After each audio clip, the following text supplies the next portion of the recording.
Of course, we had the missing link version, and we have the good old G1. But is this legacy release really needed? We're going to talk about that, go over our poll results, and all the news coming up right now on Transformers Talk Raw.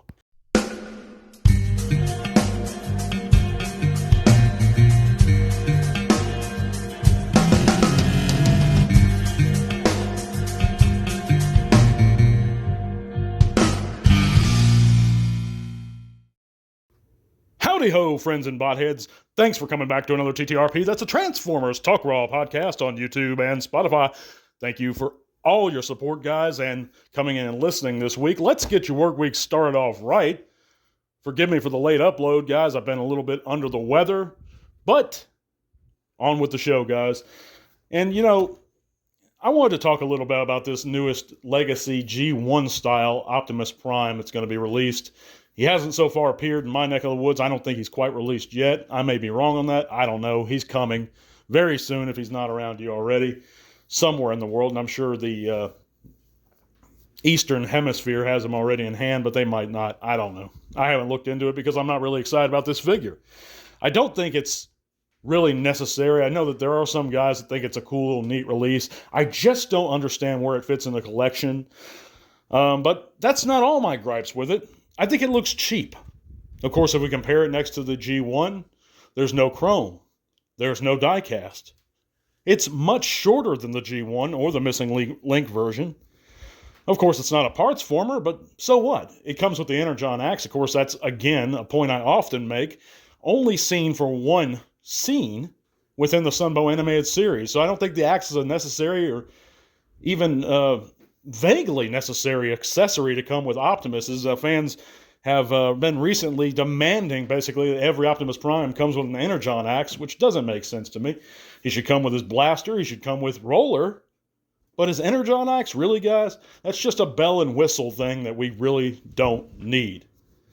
But aside from that, guys, of course, this is priced very cheaply accordingly, and it does look neat. But a G1 collector is not going to want this in their collection. And a modern-day Chug collector is not going to want this in their collection. Why would they? Where's it going to fit?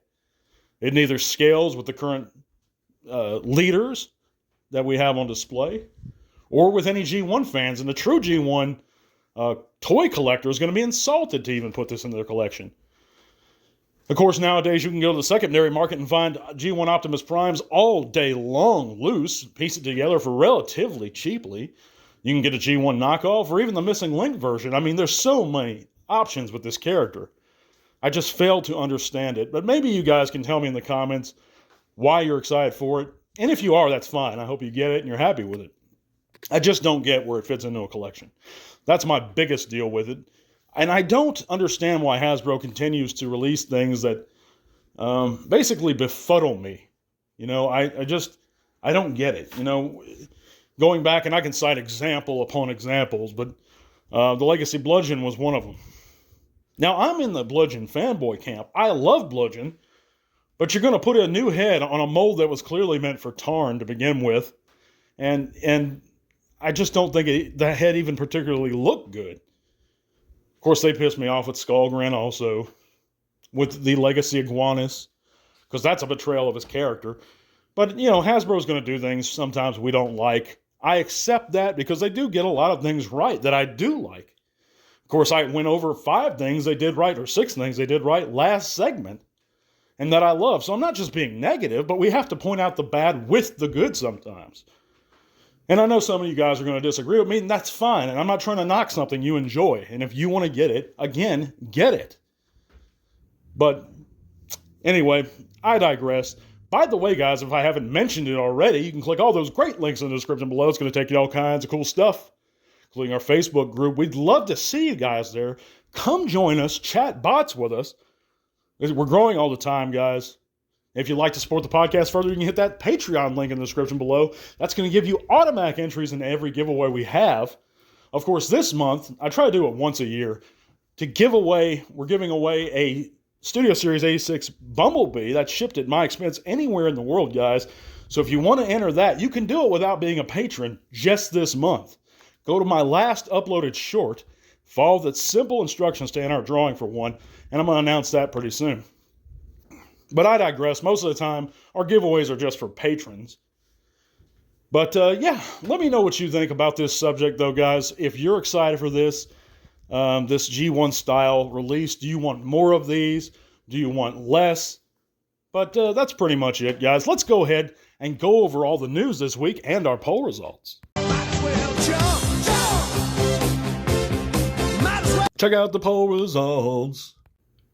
And this week we asked the question, what is your favorite gimmick in all the Transformers? And this one was so one-sided, guys. Out of 162 Transformer fans, 84%, a whopping majority of them, stated that combiners were their overall favorite gimmick of all time. Rub Cymbals, Target Masters, Headmasters, they all hit the road. Power Masters, none of them even came close to combiners. So the fans have spoken, and I tend to agree with you. Combiners are just awesome. And that's also my favorite gimmick. But let's go ahead and move into this week's news. And of course, we know that TFW has initial news regarding Microsoft's 2 new Transformers video game projects. Of course, they're being produced this year, and they're going to be announced sometime, I don't know, for release, but it's 2 entire games. They're both rated PG, so they're going to be pretty safe for kids to play. And they're going to have multiplayer online capabilities. So that's real exciting for some of you gamers out there. As far as sightings go, we know that the Studio Series 86 cores, Wave 10, have been found in Australia. And of course, that's Ratchet and Steeljaw. So all you guys down there in the Outback, you're sure lucky, because I'm looking forward to Steeljaw myself. We also know that Transformers 1 mainline has been seen at Finland retail, and Legacy Wave 1 cores, which is the Tasmania Kid in Malaysia, Comic Edition Straxus in New Zealand, and 86 Swoop in Panama. And of course, the Studio Series 86 Swoop, I haven't seen yet locally. Of course, he seems to be readily available online, and I am hearing about people spotting him. So we also have additional images of the Legacy United Voyager animated Motormaster in hand, and I know a lot of you guys were real excited about this one. Of course, this is the Legacy animated Optimus release, recolored with a new head, and I think some new accessories. But it looks good, and if you like this style, there's certainly nothing wrong with that. I'd love to see the other Stunticons get released somehow, and I'm sure they will. At least I hope they will for those animated fans. It's not for me, but I can certainly see the appeal in it, and it does look good for what it is. But that's, again, guys, I'm kind of getting over a sickness this week, so I'm going to have to cut a little bit short. But go over there if you'd like that a chance at that 86 Bumblebee. If you can't find it near you, and even if you can, you might as well try and get it for free. We're going to have a drawing for it real soon, and I'll announce the winner, I think, 5 days from now in that short video.